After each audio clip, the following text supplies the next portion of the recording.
কিছুদিন আগে কিছু শপিংয়ের টুকটাক ভিডিও আপনাদের সাথে শেয়ার করেছিলাম, তো তখন কিছু শপিং করা বাকি ছিল।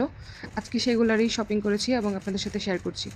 তো এখানে শপিং করে নিয়ে আসার সময় রিক্সার সাথে পলিথিনটা লেগে আমার এই কাঁকড়ার একটা ব্যান্ড ভেঙে যায়।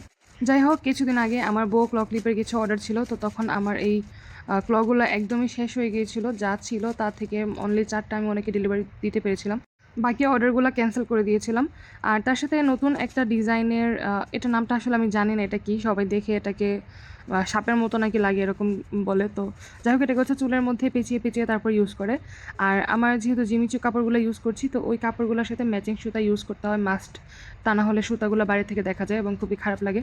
তো তার জন্য কিছু ম্যাচিং সুতা নিয়ে আসলাম। আর এর আগের দিন সবগুলো ছিল ডার্ক কালারের কাপড়, তো কিছু লাইট কালারের কাপড় দরকার ছিল, সেগুলোও নিয়ে আসলাম। আর টুকটাক কিছু কাজ করার জন্য কিছু জিনিসপত্র দরকার ছিল, ওইগুলোও সব কিছু নিয়ে আসলাম। আর নতুন কিছু ডিজাইন বানাবো, তাই কিছু পার্ল নিয়ে আসলাম। জানি না এগুলো দিয়ে কী বানাবো, বানালে অবশ্যই আপনাদের সাথে শেয়ার করব।